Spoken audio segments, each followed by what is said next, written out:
In the history of Great Britain, Anglo-Saxon England refers to the historical land roughly corresponding to present-day England, as it existed from the 5th to the 11th century, but not including Devon and Cornwall until the 9th century. The Anglo-Saxons were the members of Germanic-speaking groups who migrated to the southern half of the island from continental Europe, and their cultural descendants. Anglo-Saxon history thus begins during the period of sub-Roman Britain following the end of Roman control, and traces the establishment of Anglo-Saxon kingdoms in the 5th and 6th centuries, their Christianization during the 7th century, the threat of Viking invasions and Danish settlers, the gradual unification of England under Wessex hegemony during the 9th and 10th centuries, and ending with the Norman conquest of England by William the Conqueror in 1066. Anglo-Saxon identity survived beyond the Norman conquest, and came to be known as Englishry under Norman rule and ultimately developed into the modern English people terminology. The Venerable Bede completed his book Historia Ecclesiastica Gentis Anglorum in around 731. Thus the term for English people began to be used in the 8th century to distinguish Germanic groups in Britain from those on the continent. The historian James Campbell suggested that it was not until the late Anglo-Saxon period that England could be described as a nation-state. It is certain that the concept of Englishness only developed very slowly. Historical context. As the Roman occupation of Britain was coming to an end, Constantine III withdrew the remains of the army. In reaction to the barbarian invasion of Europe, the Romano-British leaders were faced with an increasing security problem from seaborne raids, particularly by Picts on the east coast of England.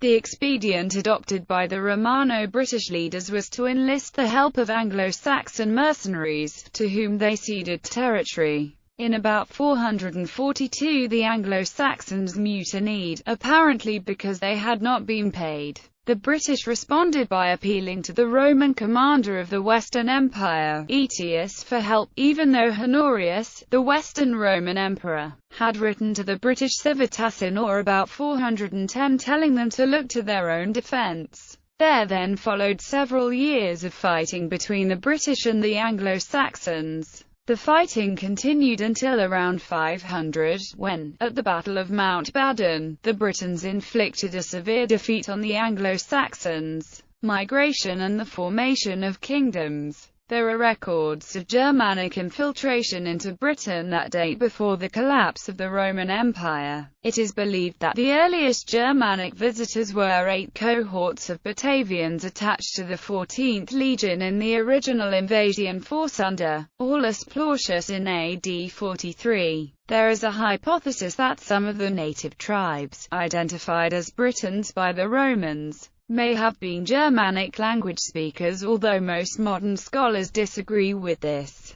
It was quite common for Rome to swell its legions with foederati recruited from the German homelands. This practice also extended to the army serving in Britain, and graves of these mercenaries, along with their families, can be identified in the Roman cemeteries of the period. The migration continued with the departure of the Roman army, when Anglo-Saxons were recruited to defend Britain, and also during the period of the Anglo-Saxon First Rebellion of 442. If the Anglo-Saxon Chronicle is to be believed, the various Anglo-Saxon kingdoms which eventually merged to become England were founded when small fleets of 3 or 5 ships of invaders arrived at various points around the coast of England to fight the sub-Roman British, and conquered their lands. As Margaret Jelling points out, in the context of place name evidence, what actually happened between the departure of the Romans and the coming of the Normans is the subject of much disagreement by historians. The arrival of the Anglo-Saxons into Britain can be seen in the context of a general movement of Germanic peoples around Europe between the years 300 and 700, known as the Migration period.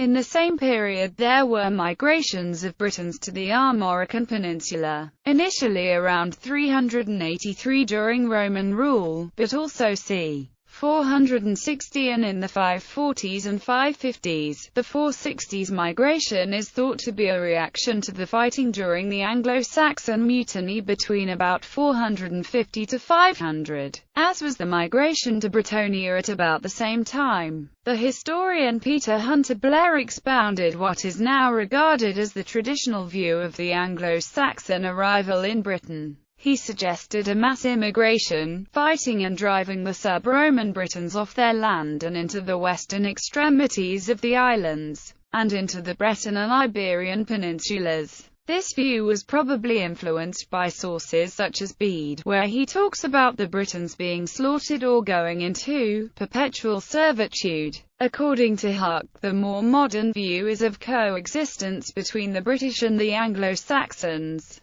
He suggests that several modern archaeologists have now reassessed the invasion model. They have developed a coexistence model largely based on the laws of Heav'n. The laws include several clauses that provide 6 different guild levels for the Britons, of which 4 are below that of freemen. Although it was possible for the Britons to be rich freemen in Anglo-Saxon society, generally it seems that they had a lower status than that of the Anglo-Saxons. Discussions and analysis still continue on the size of the migration, and whether it was a small elite band of Anglo-Saxons who came in and took over the running of the country, or a mass migration of peoples who overwhelmed the Britons. According to Gildas, initial vigorous British resistance was led by a man called Ambrosius Aurelianus, from which time victory fluctuated between the two nations. Gildas records a final victory of the Britons at the Battle of Mount Badon in c. 500, and this might mark a point at which Anglo-Saxon migration was temporarily stemmed.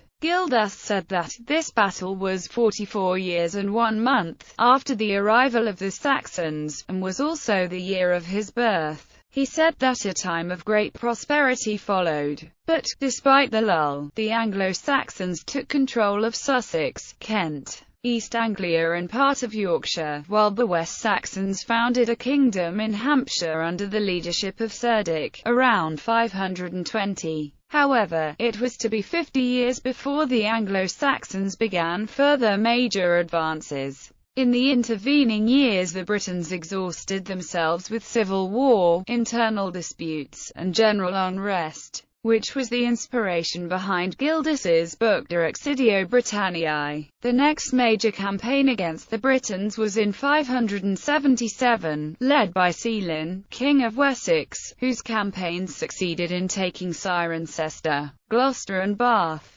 This expansion of Wessex ended abruptly when the Anglo-Saxons started fighting among themselves, and resulted in Ceylon eventually having to retreat to his original territory. He was then replaced by Ceylon. Ceylon was killed the following year, but the annals do not specify by whom. Cirencester subsequently became an Anglo-Saxon kingdom under the overlordship of the Mercians, rather than Wessex. Heptarchy and Christianization. By 600, a new order was developing, of kingdoms and sub-kingdoms. Henry of Huntingdon conceived the idea of the Heptarchy, which consisted of the 7 principal Anglo-Saxon kingdoms. Anglo-Saxon England Heptarchy. The 4 main kingdoms in Anglo-Saxon England were East Anglia, Mercia, Northumbria, including sub-kingdoms Bernicia and Deria, Wessex. Minor kingdoms, Essex, Kent, Sussex. Other minor kingdoms and territories: Hastings, Hwicc, Kingdom of the Islingers, a precursor state to Mercia, Isle of Wight, Lindsey, Merganseat, the Meonwara, the Meon Valley area of Hampshire, Middle Angles, Pixate, Surrey, Tomseat, Riocenseat. At the end of the 6th century the most powerful ruler in England was Ethelbert of Kent, whose lands extended north to the Humber River. In the early years of the 7th century, Kent and East Anglia were the leading English kingdoms. After the death of Ethelbert in 616, Radwild of East Anglia became the most powerful leader south of the Humber. Following the death of Ethelfrith of Northumbria, Radwald provided military assistance to the Diran Edwin in his struggle to take over the two dynasties of Derir and Bernicia in the unified kingdom of Northumbria. Upon the death of Radwald, Edwin was able to pursue a grand plan to expand Northumbrian power. The growing strength of Edwin of Northumbria forced the Anglo-Saxon Mercians under Penda into an alliance with the Welsh king Cadwallon ap Cadfan of Gwynedd, and together they invaded Edwin's lands and defeated and killed him at the Battle of Hatfield Chase in 633. Their success was short-lived, as Oswald defeated and killed Cadwallon at Heav'n field near Hexham. In less than a decade, Penda again waged war against Northumbria, and killed Oswald in the Battle of Maserfield in 642. His brother Oswiu was chased to the northern extremes of his kingdom. However, Oswiu killed Penda shortly after, and Mercia spent the rest of the 7th and all of the 8th century fighting the kingdom of Powys. The war reached its climax during the reign of Offa of Mercia, who is remembered for the construction of a 150-mile-long dike which formed the Wales, England border. It is not clear whether this was a boundary line or a defensive position. The ascendancy of the Mercians came to an end in 825, when they were soundly beaten under Beornwulf at the Battle of Ellendun by Egbert of Wessex. Christianity had been introduced into the British Isles during the Roman occupation. The early Christian Berber author, Tertullian, writing in the 3rd century, said that Christianity could even be found in Britain. The Roman Emperor Constantine granted official tolerance to Christianity with the Edict of Milan in 313. Then, in the reign of Emperor Theodosius the Great, Christianity was made the official religion of the Roman Empire. It is not entirely clear how many Britons would have been Christian when the pagan Anglo-Saxons arrived. There had been attempts to evangelize the Irish by Pope Celestine I in 431. However, it was St. Patrick who is credited with converting the Irish en masse. A Christian Ireland then set about evangelizing the rest of the British Isles, and Columba was sent to found a religious community in Iona, off the west coast of Scotland. Then Aidan was sent from Iona to set up his see in Northumbria, at Lindisfarne, between 635 to 651. Hence Northumbria was converted by the Celtic Church. Bede is very uncomplimentary about the indigenous British clergy. In his Historia Ecclesiastica he complains of their unspeakable crimes, and that they did not preach the faith to the Angles or Saxons. Pope Gregory I sent Augustine in 597 to convert the Anglo-Saxons, but Bede says the British clergy refused to help Augustine in his mission. Despite Bede's complaints, it is now believed that the Britons played an important role in the conversion of the Anglo-Saxons. On arrival in the southeast of England in 597, Augustine was given land by King Ethelbert of Kent to build a church, so in 597 Augustine built the church and founded the see at Canterbury. He baptized Ethelbert in 601, then continued with his mission to convert the English. Most of the north and east of England had already been evangelized by the Irish Church. However, Sussex and the Isle of Wight remained mainly pagan until the arrival of St. Wilfrid, the exiled Archbishop of York, who converted Sussex around 681 and the Isle of Wight in 683. It remains unclear what conversion actually meant. The ecclesiastical writers tended to declare a territory as converted merely because the local king had agreed to be baptized. When churches were built, they tended to include pagan as well as Christian symbols, evidencing an attempt to reach out to the pagan Anglo-Saxons, rather than demonstrating that they were already converted. Even after Christianity had been set up in all of the Anglo-Saxon kingdoms, there was friction between the followers of the Roman rites and the Irish rites. particularly over the date on which Easter fell and the way monks cut their hair. In 664 a conference was held at Whitby Abbey to decide the matter. St. Wilfrid was an advocate for the Roman rites, and Bishop Colman for the Irish rites. Wilfrid's argument won the day, and Colman and his party returned to Ireland in their bitter disappointment. The Roman rites were adopted by the English Church, although they were not universally accepted by the Irish Church. Viking challenge and the rise of Wessex. Between the 8th and 11th centuries, raiders and colonists from Scandinavia, mainly Danish and Norwegian, plundered Western Europe, including the British Isles. These raiders came to be known as the Vikings. The name is believed to derive from Scandinavia, where the Vikings originated. The first raids in the British Isles were in the late 8th century, mainly on churches and monasteries. The Anglo-Saxon Chronicle reports that the Holy Island of Lindisfarne was sacked in 793. The raiding then virtually stopped for around 40 years, but in about 835 it started becoming more regular.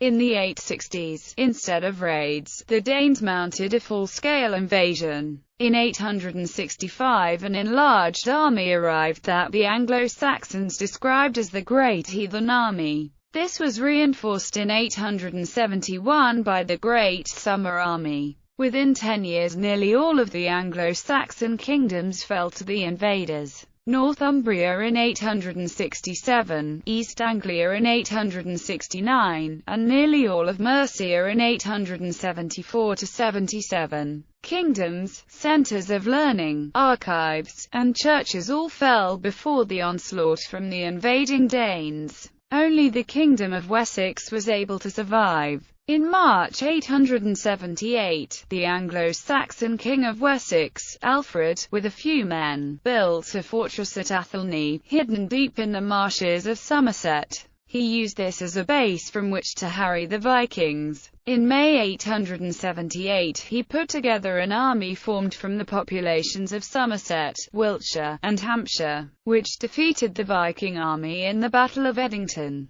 The Vikings retreated to their stronghold, and Alfred laid siege to it. Ultimately the Danes capitulated, and their leader Guthrum agreed to withdraw from Wessex and to be baptized. The formal ceremony was completed a few days later at Wedmore. There followed a peace treaty between Alfred and Guthrum, which had a variety of provisions, including defining the boundaries of the area to be ruled by the Danes and those of Wessex. The Kingdom of Wessex controlled part of the Midlands and the whole of the south, while the Danes held East Anglia and the north. After the victory at Edington and resultant peace treaty, Alfred set about transforming his Kingdom of Wessex into a society on a full-time war footing. He built a navy, reorganized the army, and set up a system of fortified towns known as burhs. He mainly used old Roman cities for his burhs, as he was able to rebuild and reinforce their existing fortifications.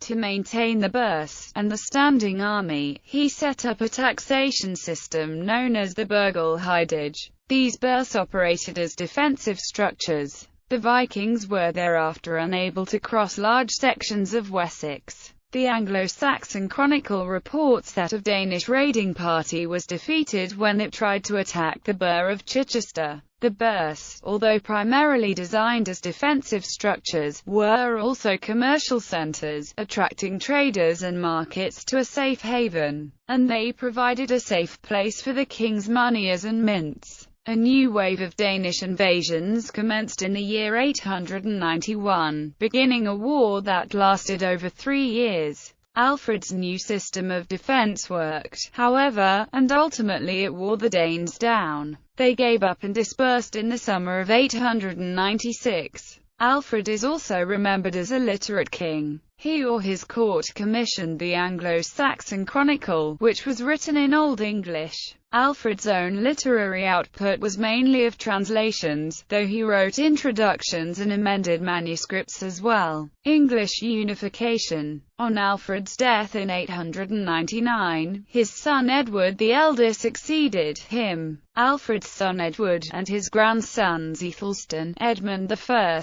and Edred continued the policy of resistance against the Vikings. In Mercia, from 874 to 879 the western half was ruled by Ceolwulf II, who was succeeded by Ethelred. In 886–887 Ethelred married Alfred's daughter Ethelflide. When Ethelred died in 911, his widow administered the Mercian province with the title, Lady of the Mercians. As commander of the Mercian army she worked with her brother, Edward the Elder, to win back the Mercian lands that were under Danish control. Edward and his successors made fortified towns, called bursts, a key element of their strategy, enabling them to go on the offensive. Edward recaptured Essex in 913. Edward's son, Æthelstan, annexed Northumbria and forced the kings of Wales to submit. At the Battle of Brunanburh in 937, he defeated an alliance of the Scots, Danes, and Vikings to become king of all England. Along with the Britons and the settled Danes, some of the other Anglo-Saxon kingdoms disliked being ruled by Wessex. Consequently, the death of a Wessex king would be followed by rebellion, particularly in Northumbria. In 973, Alfred's great-grandson, Edgar, was crowned King of England and Emperor of Britain at Bath. On his coinage he had inscribed Eadgarexanglorum. Edgar's coronation was a magnificent affair, and many of its rituals and words could still be seen in the coronation of Elizabeth II in 1953, though in English rather than Latin. The presence of Danish and Norse settlers in the Danelaw had a lasting impact. The people there saw themselves as armies. 100 years after settlement, King Edgar issued a law code in 962 that was to include the people of Northumbria, so he addressed it to Earl Olac, and all the army that live in that earldom. There are over 3,000 words in modern English that have Scandinavian roots. Additionally, more than 1,500 place names in England are Scandinavian in origin. For example, topographic names such as How, Norfolk and How, North Yorkshire are derived from the Old Norse word hor meaning hill, knoll, or mound. In archaeology and other academic contexts the term Anglo-Scandinavian is often used for Scandinavian culture in England.